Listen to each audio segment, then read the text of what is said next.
defer and let Mike speak a lot. He's our active shooter instructor, and he instructs us in active shooter. So he's been through all the school and the training. But your armed security guys, are they, okay. Tom and Dave, We're retired from the job. Okay, great. both of you from Fairfield? We both work together. What's your hours? Here, Yeah.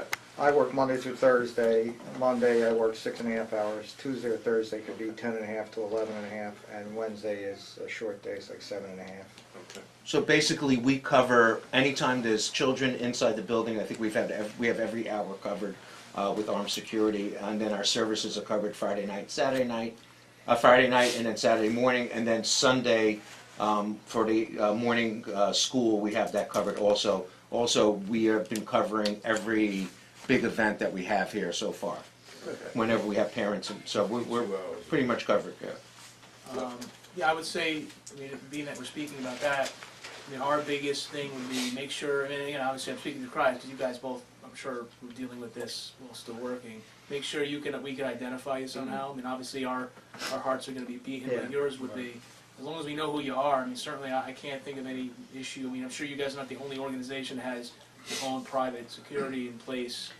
And then obviously it makes sense because, as we all know, you know, these things are over quickly, but the faster that and we'll use the term shooter, although it could be really anybody, the faster that they're intervened with, the faster these things tend to be over. So, I mean, my personal opinion, not of the Wyckoff PD, is it's a great thing to have because the sooner we can make it a conclusion, whether it be a conclusion on our part or a conclusion on their part, it's a win. So. Right.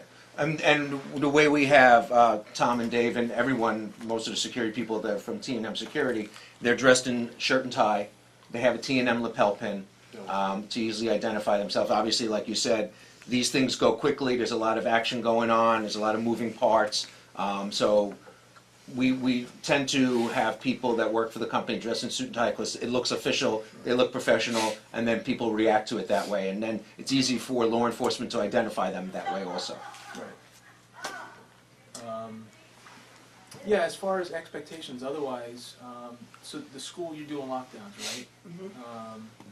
Yeah, I mean, look, our and we haven't practiced in a while, but it basically it's bathrooms and closets. Right. Yeah, I mean, our expectation when we come in is, and actually it's kind of, we're thinking of things differently too now in the sense that because speed is of the essence, we actually recommend that any classroom that is unoccupied, even during the day, so if you have kids who go... I'm sorry, I'm just trying to get Dennis. Oh, here, Dennis?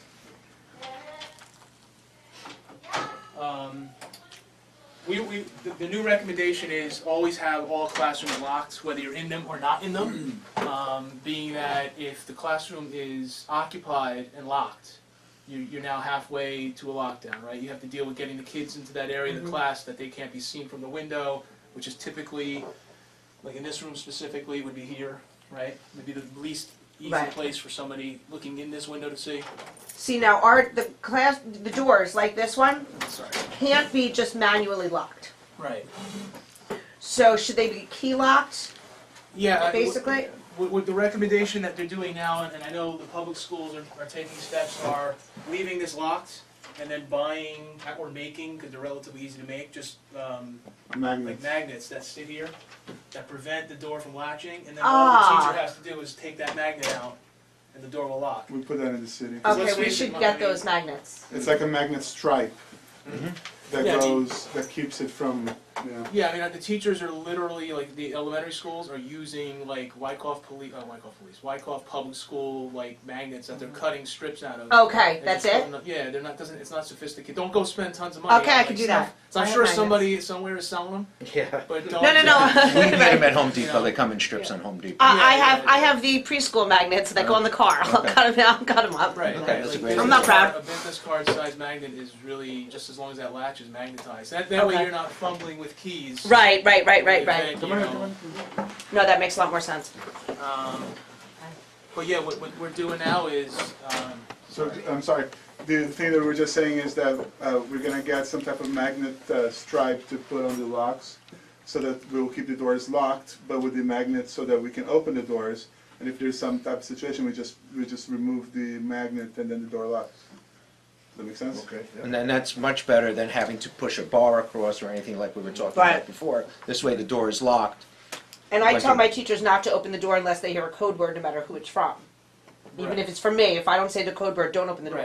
Right. Yeah, we recommend the same thing. I mean, look, so just so everybody knows, and you guys may already know it, I mean, what we do is you start from your least, I'm sorry, it's reverse. When we have to clear a room, right, there's two ways we do it, right? So there's active shooter that we hear something going on, right? We're pretty much ignoring everything else and we're going toward that danger, right?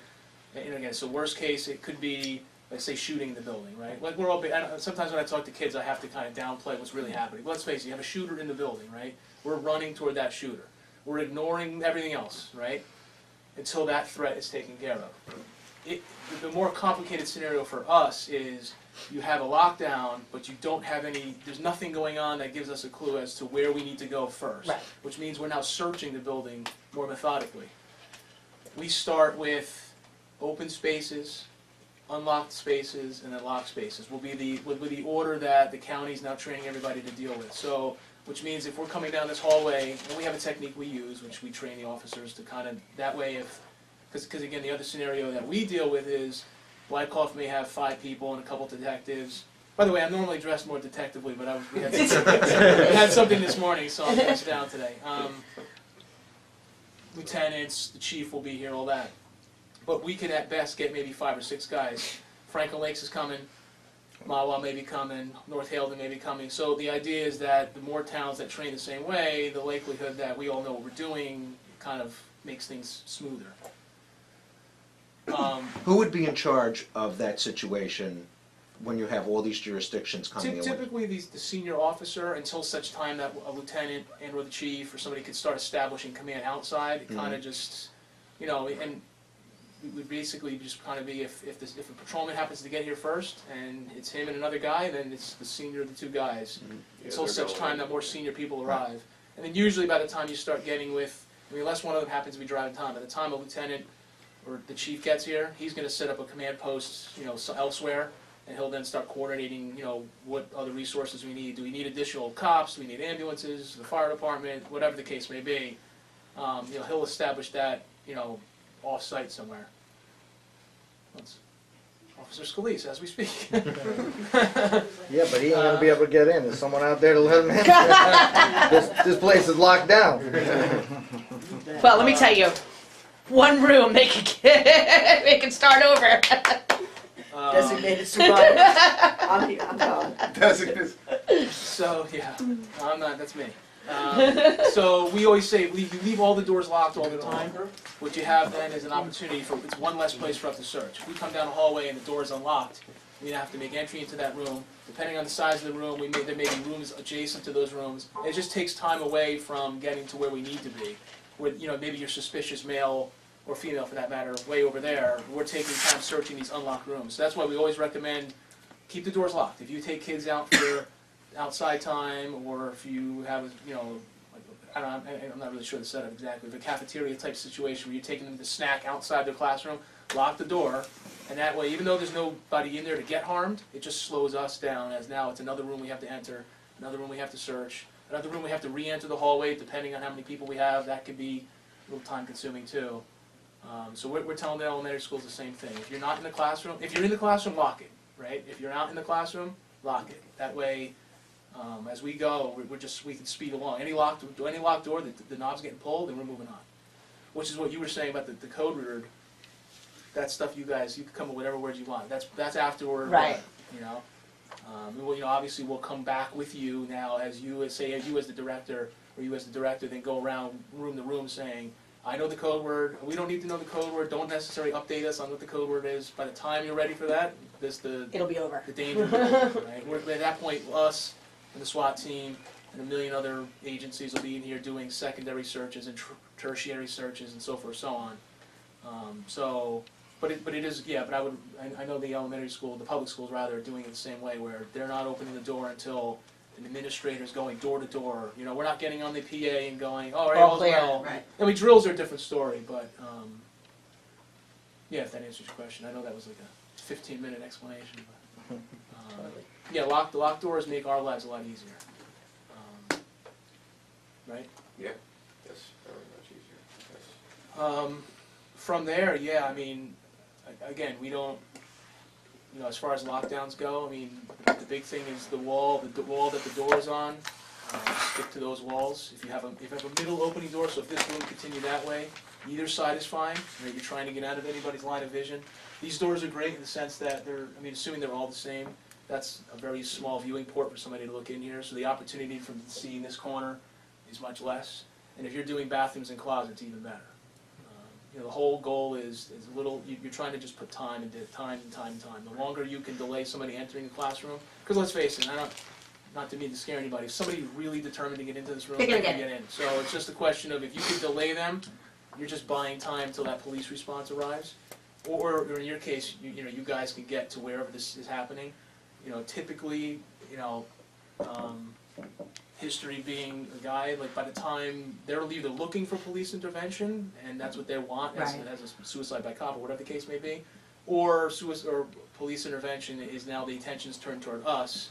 Right. And then from there, they typically, thus far anyway, have ended relatively quickly. So really all lockdowns there's no perfect scenario, there's no safe room scenario that is realistic for most school settings. All lockdowns you're just buying time until that police can get here and take the attention away from him going, whether it be room to room, looking for victims, or whatever the case may be. Wyckoff PD-wise, what's the response time, the average response time? Under 3 minutes, I think. Yeah, within minutes. I would think our average response time, don't quote me on this, I'd have to actually look, but I would think most cases under 3 minutes. Yeah. And in a real emergency, you're probably looking even less than that. And again, what's changed in time since I've been the lieutenant and I have been involved in this, probably since the county started becoming more formal and making sure everybody was trained, was, you used to wait for a four-man team. Yep. That four-man team would enter, and then everybody in that team had a role. And then what they realized, and unfortunately, you learn from experience. Whether as a community, as a law enforcement community in the nation, you learned. Well, by the time that four-man team forms up, how many kids are getting killed? So that went down to, a two-person. And really now it's dependent on the circumstances. It's one person. If you can make entry and make a difference, go and make that difference. So, which is why it's hard to explain who would be in charge, because you may have a situation where it's going to be your two armed security guys or one armed security guy and one cop until everybody else gets here. So for us, communications become so much more important because we need to, if like I said, that officer who happened to be coming here for a building check sees something or, is here first, and he could see something and go in, it may be 30 seconds before the next, but that's a long 30 seconds. That now he needs to now communicate, all right, I went in this door, I made a left, I've cleared 3 classrooms, or, whatever the case may be. Communications become, how long have you guys been retired, like a while now? Or? 5 years for me. Yeah, it probably hasn't changed that much in 5 years, but communications become like the thing for us because... Well, that part has changed because when we were there, it was you had to wait for 4 or 5 times. Yeah. Right, Which yeah. was That's silly. Yeah, they've gone away from that entirely now to the point where, in fact, I think that, I'm not sure if that's been fully figured out exactly what happened, but I know that Florida school security officer Yes. or school resource officer, whatever he was, kind of got in a little bit of hot water because he did exactly that. He waited and he's waiting and he's waiting. I think I've heard that there may be more of that story now, but our rule is go and start, and then you could always, again, if you enter the school and you don't hear or see anything, at that point you may start clearing classrooms or pulling on door handles to see what's locked. And again, we're fortunate that we'll get another officer there probably within seconds, and another one after that, another one after. So before you know it, you may have that 4-person team, but you don't want to wait outside in an unknown until that time. At least we have a 3-person team immediately. Right, right. So let's quickly go through, let's take a bad case scenario. Let's say you get a report shooting at Temple Beth Rashon. Let's say we'll do 2 scenarios. We'll do a Saturday morning and we'll do a Monday morning. So Monday morning, obviously Monday through Friday, schools are in session, as you know. So they're in session from 9 to 2. We won't even go into afternoon session, we'll just do 9 to 2. What's your reaction from Wyckoff PD? You come to this building now, now all our doors are locked. Right. Hopefully, if we have this situation and our security guards have taken away the threat, or they have the threat in an area, you know, we have to get you into this building, or how are you gonna get into this building if we can't get you into this building?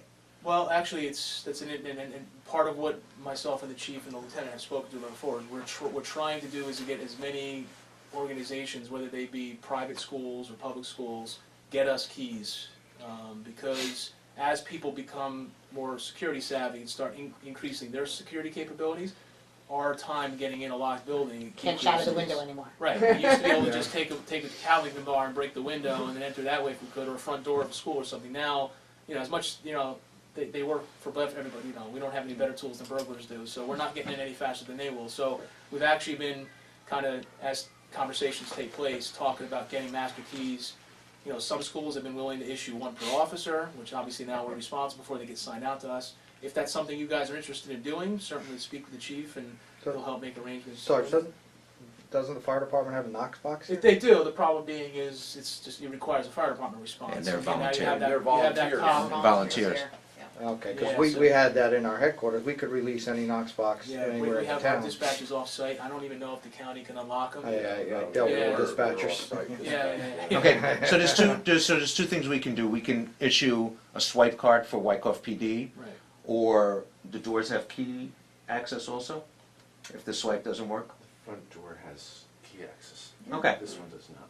this one does not. Okay, so we can see about getting a master key for Wyckoff, we'll discuss it. You know, which is We why can I'm discuss glad a few like, you actions. guys are willing to have these conversations. Right. Because again, there's things that we don't know, you know, that the easier it is for us to get in. Our job begins when we get in, you know, Right. so the easier we can get in, the faster, And the quicker, yeah. right. Okay, Um, so we'll take it in, we've got you inside Okay. somehow. What are our teachers doing? What's the scenario for our teachers right now? We have something going on, let's say it's in our nursery school wing. Where are the teachers and how are the students in their classrooms? Everyone is locked in their classroom? Locked in their classrooms, shade drawn, closets and bathrooms. If we could get, I've been trying to get those chairs out of those closets, if there's any other place we can put those chairs. Okay, There's no other place to put chairs, because it's really the best place to lock those kids The up. closets were built, as the a building was built storage. and designed Right. to put those chairs there. I know. So they can change over from Hebrew school to nursery school. It's a storage room. So it's not a closet, it's a storage room for the I know, chairs. unfortunately, it's the best place for the kids to be. It's windowless, it locks. You can't lock this. The only place you can lock is actually the bathrooms.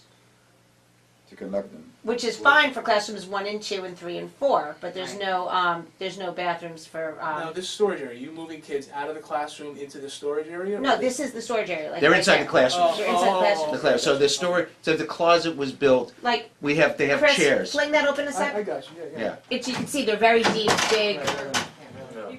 Yeah. Can't really see Trust it, me. but No, I it's- see what you're it's saying. like a Okay, so each classroom has one, okay. Right. Yeah, as I said, you wouldn't want to move kids out of a, because don't forget, even though it feels like this isn't safe, Right. this is a locked room is a pretty safe place to be. In fact, again, don't quote me on the exact numbers, I don't think there have been any fatalities in a school shooting in a classroom, a locked classroom.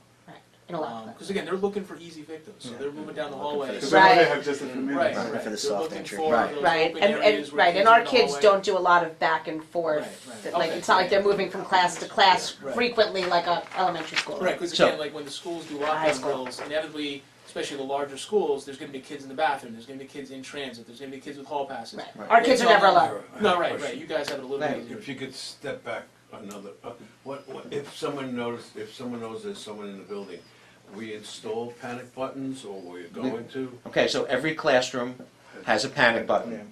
Every, Right behind the lieutenant. as you see them right there, they say emergency. And You it's pressed working? it? Yeah, those are all working. Do I have one? You are gonna have one installed at your desk. And me And too. there's one at the Beamer, there's one gonna be Yes. one in your So office, when gonna be one someone in your presses office. that, where, does that go to? That goes to the alarm company. And they do an immediate They're active Right. now? dispatch. They don't, These are active.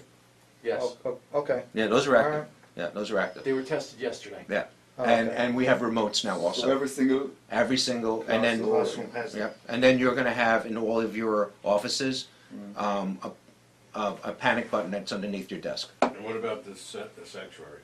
And the Beamer's I gonna wonder have if I one. can have a wireless. There is gonna be one for you Okay, so I also. can walk with it. Yeah, I was gonna Yeah, say yeah, for we both of have. us. Yeah, we do. So this is gonna go Sidewalk to a too. central station, But it's Central a, Station's gonna call dispatch, dispatch is gonna dispatch you guys here. Is that how right, we're looking at immediately. this? There's no, they don't call here and say, Right, yeah. Is there anything there a okay? problem? They just, they call the police immediately. Okay, all right. It's an immediate response. So I would say most probably, from the time you press that button till you get a police response, we're gonna say 3 minutes. 3, maybe 4 minutes tops. Doesn't hurt if you have somebody who has access to a phone, keep just, Yeah, yeah. as many people done that way. Right. Yeah, There is always a delay. I mean, the alarm company is going to be a very slight delay. Because it's not like a burglar alarm, the guy said, it's not like they're calling the house to Right. verify is everything Right. okay. They're going to just dispatch, but it is an extra step as opposed to 911, which is going to go to the same place. It's just eliminating that alarm company step. But so again, don't just pick up the does phone. Wyckoff Keep closing it. PD have 911 text yet? Yes. Yes. Our county dispatch is pretty much as technologically advanced as you can get Okay, for so you dispatch. can text to I mean, 911. there's a human element, obviously, but Or as you far can as But I'm text saying if you can't To speak and it 911, has to be. Any Absolutely. phone, you can just text 911. Yeah. Oh, they were upgrading a lot of the systems. Some Really? areas of Yeah. town you couldn't because if you can't speak, if you're hiding, Right. this way you can text But how do 911. you keep away from pranks and, being... Same thing with phone calls. How do you keep away from pranks? It's just Mark, suss it out. when we press this button, there's no announcement or anything, right? No. You just go, can silent. it announce, This is something that I was in discussions with Scott yesterday. We need to figure out how we want to default that. And I'm wondering, actually, if you guys have any recommendations. Because we can do a silent trip on a panic button, or it can trigger the alarm. lockdown or something, or emergency? Not- No. No, no, no, There's no, no. the siren of the Siren. Oh, siren, Yeah, okay. yeah, Yeah. Okay, Do you think do you want to weigh in on that? I don't know if I even really would know. I mean, I would tend to think I could see advantages to both sides, but I don't really have I don't know if I have enough knowledge to even say which would be better or worse. I don't would think a siren's going to silent is scare nice. off someone with a gun. At that point, I don't they've think a committed siren's to gonna- it. I don't think a siren's gonna No, be scary. right. That's what I'm saying. Yeah. No, but At that point, they're the- committed. So you the may as well noise, strip the use sound the is use the something- All these advantage school of shootings surprise. have gone on with sirens and everything going Exactly. off anyway. There's So- something They always when we train that press there's it, going to be fire then- alarms going then off. the staff know that something is Exactly, going on. don't you want to communicate it in the Right, building? this is that the first thing that this is a, Or wouldn't the Because sirens, I cannot reach out to all my wouldn't the sirens teachers. serve the kids more so? I mean, Listen, you want to if keep the it- if kids it- quiet. On that case, it's better for them to get a head start to... Uh, I Okay. don't know. Yeah. I don't know. I'm not a security specialist. Well, Just sirens tell me if you- usually induce panic. Right. Right. And the more panic you have, the Right. less organized and the Right. more the Right. It's hard to communication. communicate. I see. It's going to be very hard to communicate. So if that siren's going off and you want to you do want to make an announcement, you can't. Yep. So- Or if anybody wants to talk to each other or get the kids moving quietly and understand whatever it is, even telling the kids there's an animal outside, something. Any A one of siren our is gonna set phones them can off. broadcast an announcement to the whole building. So you instead of an alarm, all you'd have to do is say lockdown. Right, And it'd right. be done. Instead of a siren, maybe lockdown or emergency, so... So we can control that if from our everybody has a telephones. panic button and these guys are here in 2 minutes and these guys are here, we've shrunk that time down. I mean, just in my opinion. Right. You know, you really have. I mean, to me, as a person responding, and as people that, when you shoot, the more noise you have, things going off in your Yeah. head, Yeah. it's really hard to concentrate. Right now you're moving at a really fast speed. Your mind's going really quick. If I'm hearing blaring sirens in my head, and the same thing with teachers, it's really hard to comprehend what I should be doing if you have sirens going off. And if we use something like Flock, for example, and we actually commit to it, Right. we can text all staff and all nursery school teachers if they are also in it. But if And there's an everyone's emergency, phone. you want to start, you You Just do it. text, I say we just do it over the loudspeaker of the phone. This is a What- lockdown. What if it's only the flashlight goes on without the siren? I don't know if we can do Strobes. that. I think That's that's a tied fire. to the fire. That's a Fire fire. department. That's a fire thing. Yeah. I mean, the other reality here, in my opinion, I'm in charge of the building for maintenance and stuff. I think, I don't want to sound cynical at all, but most of the time this happens, it's going to be a false alarm.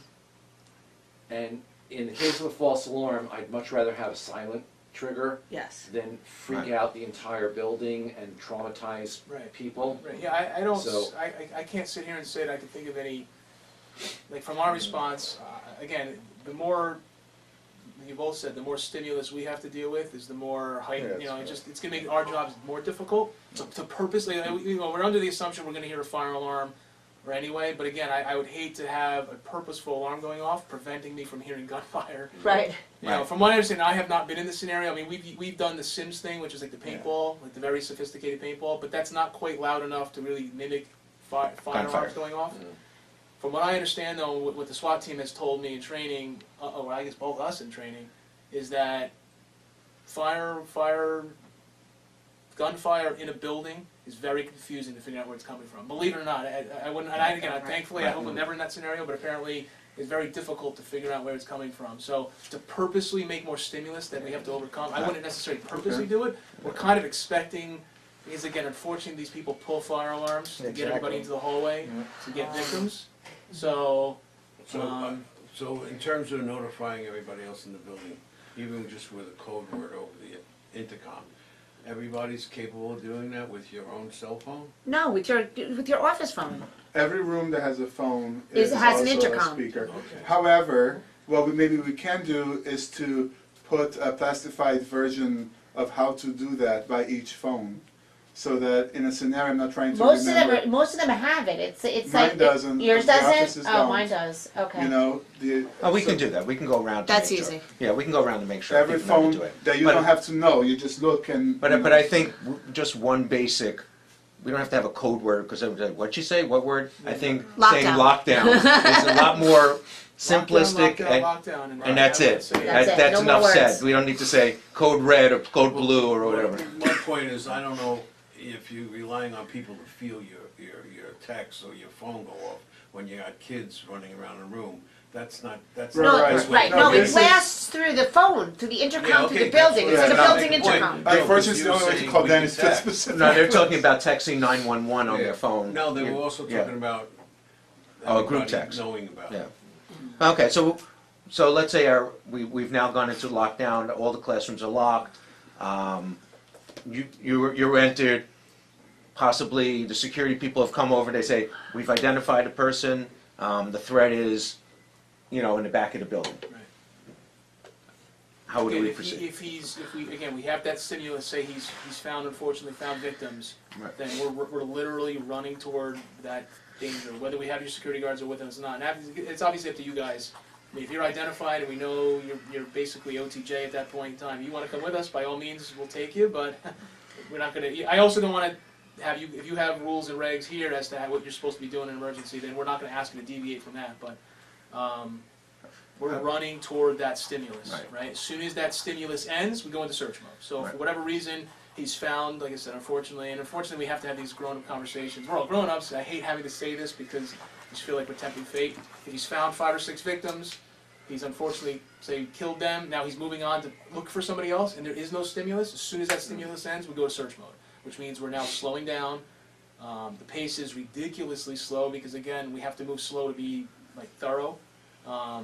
And we're doing that situation where open areas, if we come upon an open area, we're clearing them, which is, again, we're not going to bore you with how exactly we do it, but we make an entry, that room is searched or cleared, we then re-enter back into the hallway we were and move on. If the door is locked, we move on, right? In fact, I think we're supposed to be making marks on the door for, again, those secondary searches to know, all right, a slash means it was checked once, the SWAT team at that point says here, they're going to go through, they're still going to check it, and they may actually be opening doors at that point in time, but they know once that slash mark means a cop jiggled that door and it's locked. Which means if they get there and it's now not locked, maybe they're going to have a little bit more heightened awareness in that, did the teacher enter, exit, and that's why it's unlocked? Did the bad guy go in it, or was the bad guy hiding in there? Or maybe there's a one bad guy that, security, the police put down, but maybe maybe there was another, and that's why that door is now unlocked. So again, that slash doesn't guarantee safety. It's just an indication that the cop jiggled that door once, and it was locked. But again, that's hours and hours after. Potentially for a day later, we're still going to be dealing with checking rooms and checking buildings. If there is no stimulus upon our arrival here, then that search mode starts right from the entry point. Right, we're going to hit right where we enter. We're going to be unlocked. Locked doors get ignored, unlocked doors get searched, open areas obviously get cleared, and we just kind of move. And again, without stimulus, you're basically just choosing a direction. Now, if we have information, whether it be from security or staff that maybe didn't get into a building, or information on the radio that, yeah, he made a right from the main entrance and he's somewhere on the school side, well then we know, obviously we're gonna go in that direction. If you have zero stimulus, somebody's just gonna make a decision, and that decision may be, hey, there's 4 of us here. Lieutenant, you take 2 guys and go that way, I'll take myself and this other guy and we'll go this way, and, we'll kind of break into 2 teams, that type of thing too. So, because again, the doctrine now is, 1 person is as good as 4. Obviously you feel more comfortable with as many more guys as we have, but you just keep moving. Again, if you have that scenario where suspicious male in the building, you call a lockdown because you feel that's an appropriate thing to do, we search the building and there's nobody here, we may search again, we may search again, we may search again. But in theory, you could have that person who makes an entry off the street, doesn't realize that they're walking, especially with houses of worship, that there's this preconceived notion that they're always open to the public for worship reasons, not realizing that, most of them have nursery schools attached, and to today's environment, it's potentially raised caution.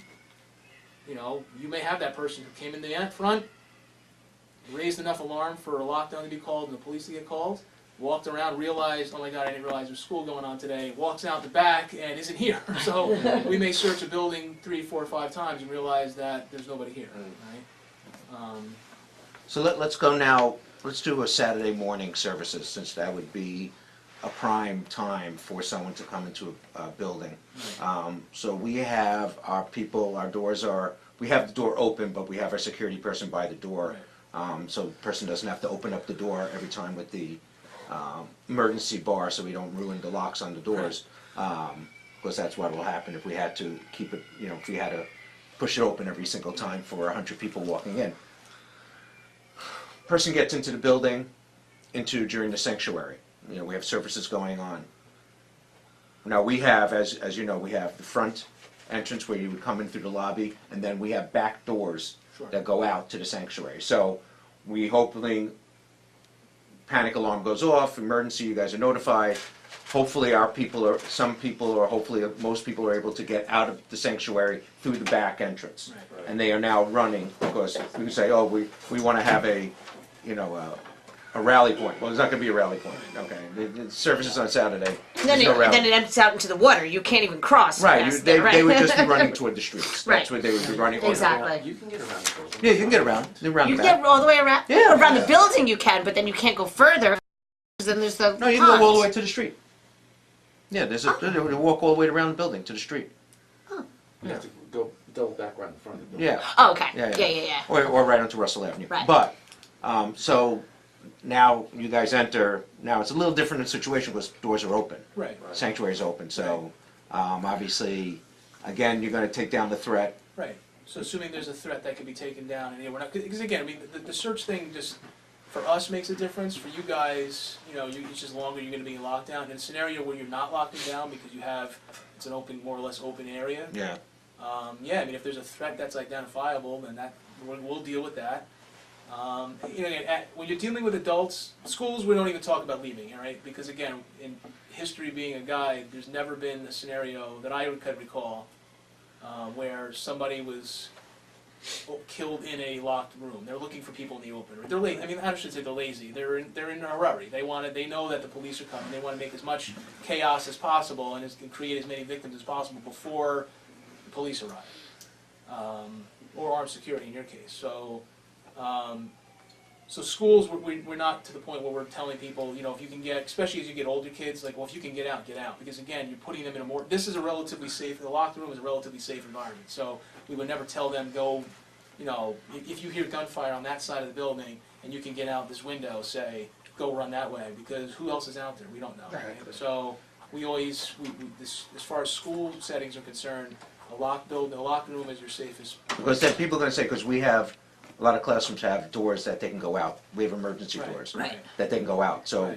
your suggestion is that they stay in the lot. That's what, and again, it's not me specifically. Right, but that's the doctrine now that's the is that doctrine. you're safer in a locked building, in a locked room, than you are in an unknown. Because again, you hear shooting here, but how many? Columbine was multiple people. Exactly. It does happen where you have multiple people, and unfortunately, they're learning from overseas that it's the secondary event. They're trying to build enough panic with the primary event, whether that be a shooter or an explosive device, to get people out into the open or into a rallying point where now there's a secondary device or another shooter, whatever the case may be. So How realistic that is for Wyckoff, I don't know, but that's why the recommendation is if you're in a building and you're safe, which is why they don't evacuate for bomb scares anymore, right? For years and years and years and years with bomb scare, everybody get out like a fire drill, now you're all standing out there in an unprotected area where somebody could have parked a car 2 days earlier and nobody would know that that's where the actual bomb is, right? So they don't, now, you know, it's all intelligence based. So if you have a bomb threat and it sounds kind of like it's BS and the information isn't really makes sense for the environment or the time of day or whatever the case may be, they're securing or locking down in place. In fact, I don't even think they're locking down. I think they're just, what's the step below lockdown at school? I lost, I can't remember what they call it. Shelter in place. Shelter in place. Shelter in place. So the kids are continuing education in the school, the teachers continue. They're not necessarily going to switch from class to class, because again, now you have people walking around the building anymore. They're staying in, and you know, if it's taking place during a 40-minute classroom set thing, time period, nobody knows any different, right? They may not be allowing kids to go to the restroom or things like that. So that's now how they're dealing with that, where again, they're trying to create scenarios where they're not putting people out into the unknown. They know that this is lockdown, this is secure. If somebody's in the building now, they weren't here in the beginning of the day, they came in the building. But to answer your question, or to talk about what you were saying, in a scenario where you haven't opened the scenario where, and you're dealing with a lot of adults, you know, things start changing when you start talking about workplaces where adults are not kids, they're capable of getting in vehicles and leaving, they're capable of being counted easier, you know what I'm saying? So it's a little bit different where, yeah, I mean, if you have people that are going to, or human nature being what it is, you can tell them all you want, you know, get down in the house, they're going to get out of there. So on Saturday, actually, the safest thing is neither one of the doors is to go to my office or to the bridal suite. How about behind the ark? No, because, no. If someone comes in through those front doors in the lobby area, the people that are sitting in the sanctuary, they're gonna go toward the back doors to get out of the sanctuary. They're not gonna run up onto the bema to go into your back room. You don't go deeper into the room. Right, because we want that, human nature, because we can go through a different scenario. Human nature is, there's a back door, they're gonna go to that back door Where and they get them go out. from there. They can go out right into Russell Avenue. They can go right around the street, right? The building opens up to the back, and I'll take you there. There's the pond about 25 yards past it, but then But there's before that, yeah, but yeah. you can just go to the left and goes right to Yeah. But see, Russell. if it's during services, during a bar mitzvah, and I'm there with the bar mitzvah kid, do I take them to my office, or do... Well, I mean, You would, 'cause you're you would. closest. What's safer? That's what I'm asking. Where you are would be safer to go into the back area. Right. Where the people are in the sanctuary, it's easier for them to go out and run out the door. Okay. So in not school settings, I don't know if it's FEMA, or Homeland Security, they do what's called a run, hide, fight, right? So it's like a tier. So you guys have it. So if you could run. If you can't run, hide, which is basically a lockdown, right? If you can't, and then in the worst case scenario, again, that person's, you know, say for whatever reason, you know, you thought the door was locked, you pulled the magnet, the door turned out to be unlocked, you know, because stuff happens, and now that person enters this room. Look, you might as well throw a chair at him, hit him with a fire extinguisher, something, because something's better than nothing, right? You're not going to be like lambs to the slaughter. Just do something, right? So And you're run if you delaying can him run. to go to the next victim. That too, right? You're delaying him, exactly. So run if you can, hide if you can't, and fight if you have to. So The hardest thing for me, I'll tell you, from all these drills and all these scenarios is that you're not supposed to open the door after you locked it, but what if it's a nursery school kid screaming right. to No, I get know, in, you I know? know. I don't want to. I'd rather, there's no honestly absolutes. prefer- There's no absolutes. No, I know, but I'd open the door. I honestly prefer, I open the I'll tell you door. right away, I'd open the door. So, Yeah, so okay. this is, as I said in the beginning, this is I'm not gonna leave you kid. it's a live action, it's an evolving thing, so no scenario is the same. Everything is different. Obviously, if you see someone that's close to the classroom and you want to bring them in, human nature is you're going to bring them in. You're not going to say, sorry, I can't open up the door. So, I mean, so like I said, best case scenario is that everyone is in their classrooms. Yeah. If something happens where someone is outside, you want to bring them in for safety, that's another story. There could be a teacher right here when the panic alarm goes off and you say, hey, there's someone in the building, you bring them in, because you see them standing out there and they're like, they have their doors in the headlights and they're like, oh my God, what's going on? And so you bring them in. So There's no right or wrong. there's no right or wrong. Exactly. Right. Because here's the other side of it is, you happen to be standing in the hallway when you see somebody right in that little lobby, and now you see a kid out there. Well, you have to know, wait, I have 30 kids in here, one in the hallway, and a guy right there. it's an awful decision to have to make, but, right? So, and I don't think, certainly anybody who's a parent, that's a horrible decision to have to make, but again, you have to kind of weigh, every scenario is gonna be different. I mean, are you gonna open up a door to access to 30 victims to save one? I don't know what the answer is, because I don't know what I would do. And it's the same thing with training. I mean, everyone can train a certain way, but when a situation happens, you don't know how you're gonna react. And police officers can tell you, I can tell you this, you train to be shot at, but when the shooting starts, you don't know how you're gonna react. When that gun goes off, it's loud. Everyone trains at a target, but guess what? That target gets really, really small when there's a lot of other things going on, the stimulants, and Targets don't shoot back. yeah, and targets don't shoot back. From a law enforcement perspective, our training in general has just gotten so much, it has attempted to get so much more as realistic as possible, knowing that standing on a square range, shooting at a target that doesn't particularly look like a human, and certainly isn't shooting back, is far different than, you know, shooting as you're running towards something or running away from something or under something. So, you know, we try to constantly, the state's forced us to now, and we try to constantly try to continue improving the realism of what we do, specifically for that reason, because there's been enough unfortunate incidences where, you know, cops have, and I don't know, some of it I think is urban legend, but, you know, police officers are found dead on the street with brass in their hands, because for the first 2 decades of their career, they were taught, don't make a mess at the range. So, you know, I don't know whether those actually exist or whether they're just told to young cops to scare them into not being like, you know, trying to be realistic. And the other thing is that our armed security guards, which are great, they are, if someone ever think about and plans this, they're the first targets, right? So really what they're doing is also, sorry, we don't want that to happen. Let's put it this way. It's reality. Someone coming into buildings like this, they don't know what you have. And they're not, they see a person with a suit and tie, they're gonna think it's a teacher. They're not gonna, but as the police officers can tell you, the best case scenario is to having an armed security person being there. Well, of course, no. So that's why they're dressed in undercover. They're not wearing guard uniforms and stuff And like then that. we'd be a target. Right, then you would Then be we more would of a be the target. target. Them being Right. dressed this way, Right. they're not known as a total threat to that person coming in. So they might hesitate when they see this person, and that gives them enough time to react. Right. And it also helps, what we also were discussing, is the Barnett Temple has armed security too. So if you're looking for a show, like the guy, where was it, in Ohio that they found? It was like a month after Pittsburgh. There was a synagogue, there was a guy that was pledged allegiance to ISIS and knew the synagogue that he was going to go, and the FBI arrested him that week, like 2 days before. Yeah. But if you're shopping around, you know, it's good to be seen having someone with a suit that could be an armed security. Well, I mean, That's what the I'm saying. thing with also, and as Wyckoff PD can tell you, is that someone who wants to do this wants to be successful. So they want to pick a target that's an easy target. They don't want to go to a building that's locked. They're going to go to a target that they know is unlocked and to make havoc. They can go into a supermarket, they go into this, they're into that. So think of it, they're trying to be successful, and that's the same thing with bombers and terrorists. They don't want to fail.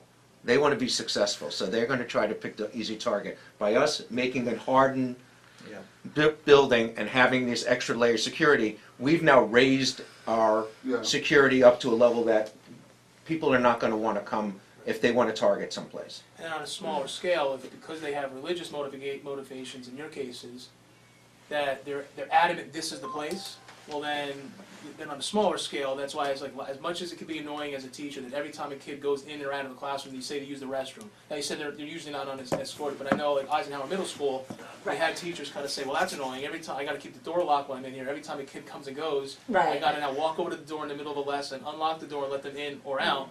That's annoying, you know what else is annoying? Being shot. So, you know, you kind of, you know, I have That's really sympathy annoying. for that in the sense that they didn't sign up to have to deal with that on that level. But the reality is that if you want to be safe, you got to be in this line of locked classroom. It's the world we live in now. Right. I mean, listen, I mean, the same thing is, why do, people come in, why do we have to have a locked place of worship? Right. Well, that's unfortunate, that's the world we live in now. Sure. I mean, I haven't been around a long time, but I've been around long enough to know. Yeah, I remember when you literally could walk into pretty much any of the churches in town, Airports too, you could. I was gonna say, I remember walking on airplanes. Like, I'm a St. East parishioner, like you can't get from, other than the actual church, anywhere else. It used to be you could walk in any door, walk up Yep. to any, to go, and like, that was the purpose of having it unlocked. But now they've come to the same realization, is you just can't do it anymore, So we have, I have a sheet here that I want you to look at. It's a typical, what most people would have, and it's an active shooter, and it goes through ABC, avoid, run, evacuate, barricade, hide, and then confront. And we're gonna give this out to all our staff after we agree on that. And it's basically gonna go through most of the things that you've talked about. And some of these things obviously we haven't discussed, or we can just take things out or make it more realistic for our situation. But this is basically what most people would get in an active shooter situation seminar. Is there any other things that we haven't discussed that, like, I would bring up? just say, because we were talking about a scenario where you have congregation here, and the run, hide, fight, just understand that if they're gonna be here, and I don't know how you would convey this to like a non-staff, like just your normal congregation, but like, our expectations are compliance, right? So if we enter a room and say, everybody get down, let me see your hands, let me see your hands. As panicked as it is, and as hard it is to convey that to people, we're expected to see the unexpected. So if I were to look in this classroom during a lockdown, and I'm expecting to see, assuming I can even see in here, or if I do make entry to an unlocked classroom that say you guys forgot to lock, I'm expected to see a teacher, maybe two, and however many kids huddled against this wall. If I don't see that, that's gonna raise. I'm not saying I'm gonna shoot them, but I'm saying that's gonna raise my attention to how come everybody now knows lockdown is the door wall in the corner. Most teachers, but most teachers and parents especially, are probably gonna have the kids on the inside and them on the outside. If I don't see that, I would think we would kind of take now time to say, well, why not? Why are you sitting here looking out the window, or why when I tell you to show my hands, are you doing something else, stuff like that. So, on a larger scale, congregation too, again, depending on what kind of outlet you guys have to get information to your members, just explain to them, if you can't run or not gonna run, we're expecting to see this. Right. As much as you would love to show me ID, we'll get to that. So basically how they're gonna clear a room if they go into a sanctuary is that the threat is taken care of. Now they're going to clear everyone that's in that room that's not hurt. Right. They're going to say, everyone, show your hands, stand up. You have to keep your hands raised up as you're leaving the building, because everyone is going to be a threat until they can decide you're not a threat. And I get it's not we're not saying anybody else is a threat. We're not making character judgments on anybody based on the fact that we're not trusting anybody. It's just for safety reasons. Until you're actually searched and vetted pretty properly, we're going to ask for compliance. And if we don't see that compliance, again, we're not going to go guns a-blazing. But it's just taking time from the process of why am I saying hands up, hands up, hands up, and this guy insists on showing me his ID or putting his hands in his pockets or getting his bag. I need my bag. No, you don't need your bag. Do what we say. Because again, that person who's not kind of going with the program is going to kind of just raise that suspicion of, I don't even say suspicion, it's just that we're going to now be thorough, and now it's going to take more time and more recess versus to say, well, why are you so interested in that bag? 99.9% of the time, it's just because you go everywhere in that bag, and it's just, So they're going to ask you, most people, in most scenarios when police come in, they're either going to ask people to leave the building in orderly with their hands on top of their heads or their hands raised. Some people say, I can't keep my hands up, so I say, keep your hands on your head. And then even, an elderly person, whatever, could do that. And that's the way people are going to be asked to leave the building, and then they will either vet them, however they want to vet them, and take it that way. And this is something we can discuss at a congregation. We're going to have some training sessions for the Board of Trustees and for the congregation. Not everyone's going to show up, but by word of mouth, and maybe we'll figure out a way to communicate it in the newsletter or without alarming people. But we'll figure it out. If I could find a clip, I could email it to you. The last training seminar I went to, one of the SWAT team members showed a clip of, I think it was a courthouse, or offices adjacent to a courthouse, and a man came in, because I guess his court case didn't go the way he wanted it to, and the police actually are now entering the building, and they're coming up a staircase, and immediately what you see from their vantage point, I guess one camera sees more or less the police officers walk up the stairs, is a guy look down at the stairs and then go like this and then reach for something, and he almost got shot. Thankfully, he didn't. The other camera, basically, what he's doing is some lady next to him fell, and he's leaning to pick her up. But it's like one of those things where it's those unexpected. I'm not expecting to see that. I'm expecting, keep your hands up, and you go like this.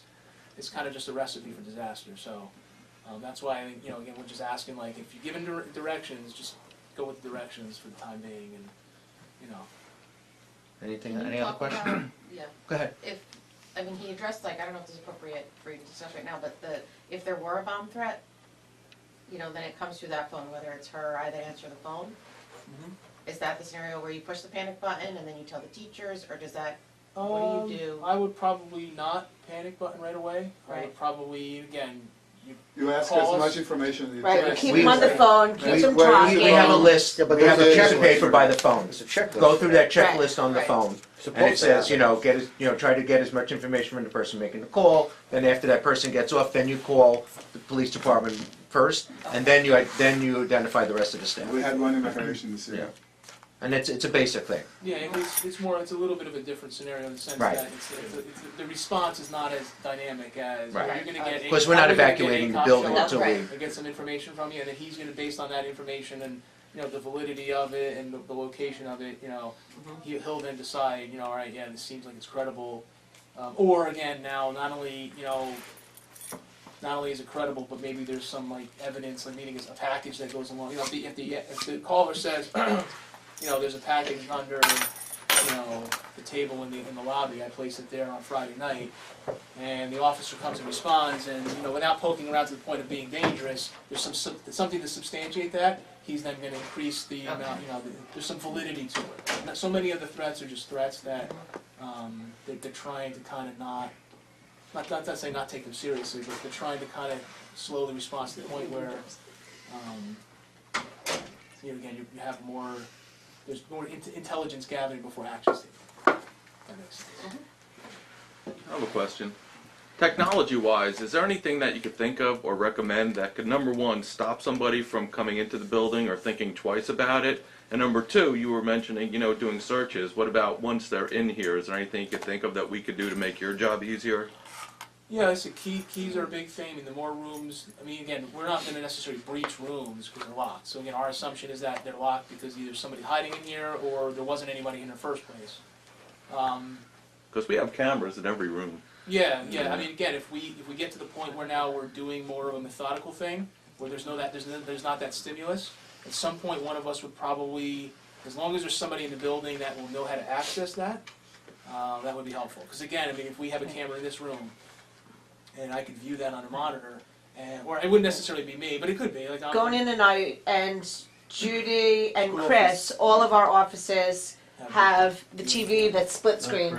Perfect. Chris Not doesn't yet. have. No, Not yet. you don't have one now? Not yet. Supposed- No, Yours is the front this door. Oh, just the front door. You just have the front door. But that's all Okay. the Yeah, But we going may- in and I and Well, we Judy. have the I'll be phone able to thing do it too, on my right? phone. Right. Right. But the phone it's not going to have the old It's all, clip. it's all gonna be ported on the internet. Right. So it's, anybody who has a workstation can Right. Right. be able to access the tile That's screens. great. That's gonna be our next upgrade, probably. Right. And look, it runs the gamut. Technology is a beautiful thing. So if again, there's the schools. We are getting access. Part of our memorandum of agreement that we have with the public schools that we're required by the state to have with them is access to their security system remotely.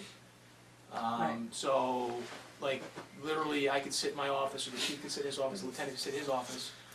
So logistically, it's not great because you have to be somewhere to view it, but we have computers in our cars now, so there really isn't stopping anything from pulling up that security footage. Now, the agreement says we're not allowed to use it just because I want to do a school walkthrough and it's cold and I want to get in the car. It's meant for emergencies, but it's certainly an emergency, somebody in the building or an active shooter would certainly warrant the capability. So again, it's a decision you guys have to make how much access you want to give us.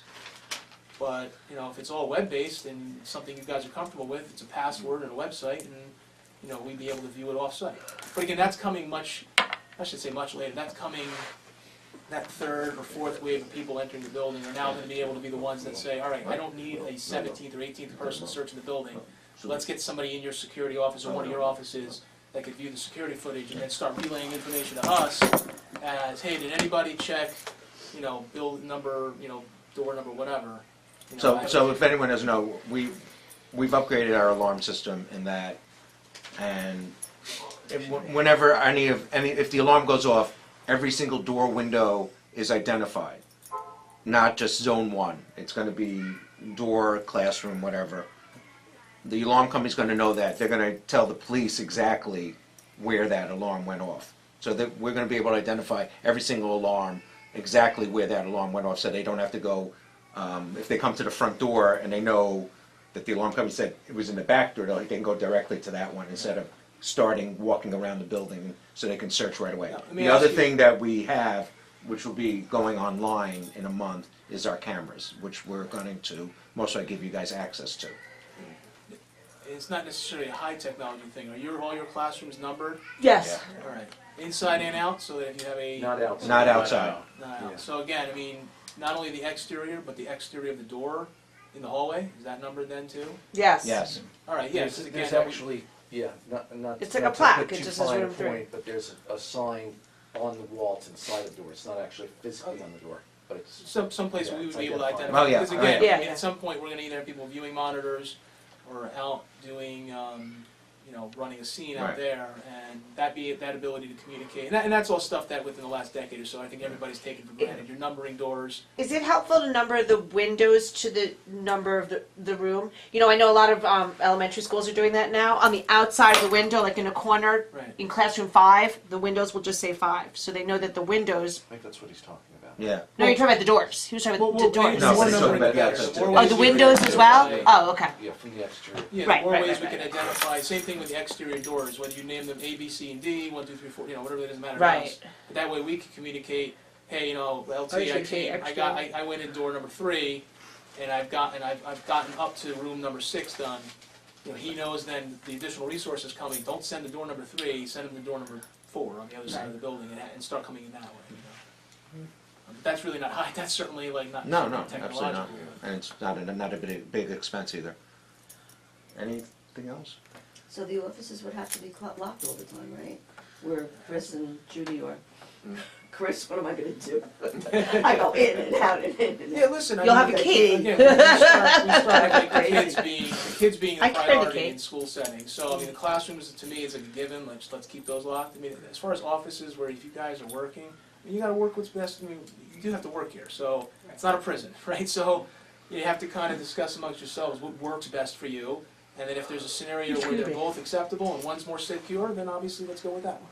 But, I mean, if it's unrealistic to have adults in offices constantly locking and unlocking doors because they're going in and out every 4 seconds, then you kind of have to either figure out another scenario or, deal with it. I mean, there's certain, I don't think anybody, I wouldn't want to work in an environment either where, I'm not locked in a room all day. I get it. So Common sense is a backstop here, right? right, right. Good. Well, I want to thank you guys for coming. Thank you very much. Appreciate it. Thank you. Thank you very much for all you do, for your service. Yeah. You guys need anything else? We're always here. So I'm gonna make copies of this. We'll go through this.